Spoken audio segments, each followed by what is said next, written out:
तो ओके। जिनके परिवार में ऑटिस्टिक बच्चा है, तो मेरी उनसे रिक्वेस्ट है, मैं दावे के साथ कहती हूँ कि उनके घर में मैम, कई परिवारों का प्रश्न है हम्म, और ये प्रश्न हर एक परिवार में है जहाँ पे ऑटिज्म की प्रॉब्लम है। तो आप बताइए, ये जो ऑटिस्टिक बच्चे होते हैं तो उनका संबंध किसी शक्तियों से है क्या? ठीक है। देखिएगा, आजकल भारत में हम पहले देखें अगर पूर्व में, तो 50-60 साल पहले ऑटिस्टिक बच्चे नहीं होते थे। जी। तो इसका एक कारण तो मैं ज्योतिषीय बताती ही हूँ अक्सर, कि हम्म। जो हमारे, आपको ध्यान है पुराने ज़माने में जो 4 या 5 गोत्र टाल कर शादी होती थी, हम्म। माता का पिता के कुछ गोत्र टाल की शादी होती थी, वो इसीलिए होती थी, ब्लड को प्योर रखने के लिए। और अब ऐसा रहा नहीं, तो एक तो वो कारण है, जो डीएनए में जो चेंजेस हो रहे हैं ऑटिस्टिक बच्चे पैदा होने के। दूसरा, अक्सर मैं ज्योतिष का कारण बताती हूँ कि जहाँ पे जो नाड़ी दोष आ रहा है, तो इसका सच में कोई उपाय नहीं है नाड़ी दोष को ठीक करने का किसी पाठ पूजा से, तो वो शादियां ही रोकनी चाहिए। अदरवाइज ऐसे बच्चे फिर आगे जाके संतान उत्पन्न होती है।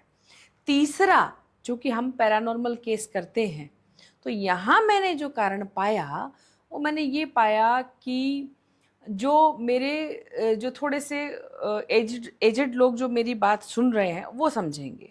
आजकल के बच्चों को तो ये सब पता ही नहीं है।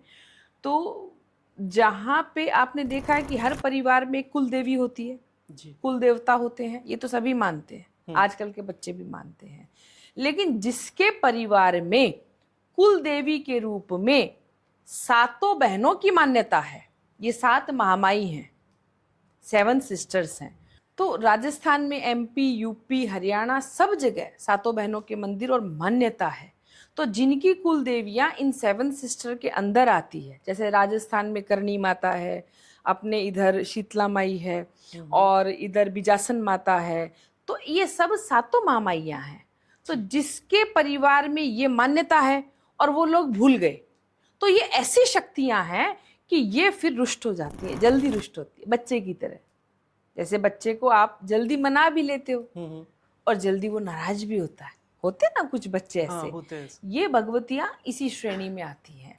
तो ओके। जिनके परिवार में ऑटिस्टिक बच्चा है, तो मेरी उनसे रिक्वेस्ट है कि वो जाइए अपनी जड़ों में, अपनी कुलदेवी को खोज करिए वो कौन है। मैं दावे के साथ कहती हूँ कि उनके घर में जो कुलदेवी है वो सातों महामाइयों में से है, 7 सिस्टर्स में से है।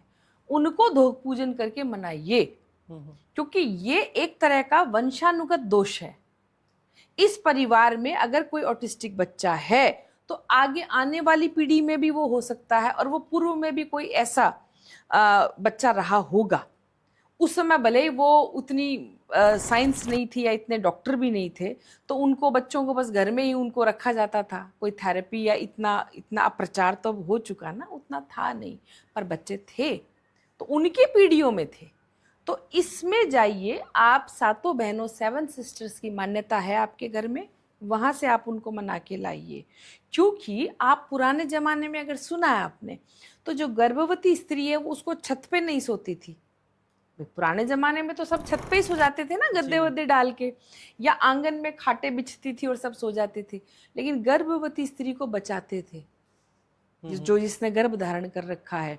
और जो छोटे बच्चे हैं उनको उनकी माँ के साथ में खुले आकाश में नहीं सुलाने देते थे। कारण, ये जो 7 सिस्टर हैं, इनके कहते हैं पालने जाते हैं आकाश से, इनकी रथ यात्रा जाती है, और अगर इनके रथ पालन के नीचे कोई गर्भवती स्त्री आ गई या कोई बच्चा आ गया, वहां वो बच्चे में ऑटिस्टिक लक्षण आने लगते हैं। ओके। बच्चा है तो 2 साल, 2.5 साल, 3 साल में कभी भी आएंगे। तो मैम, जैसे आपने कुलदेवी के बारे में बताया है, तो अगर कोई कुलदेवी का उपाय करे तो ये जो ऑटिज्म की बीमारी है तो ये क्या सही हो सकती है? बिल्कुल सही तो नहीं होगी, लेकिन जो बच्चा है उसके लिए वो कंफर्टेबल हो जाएगा। हम्म।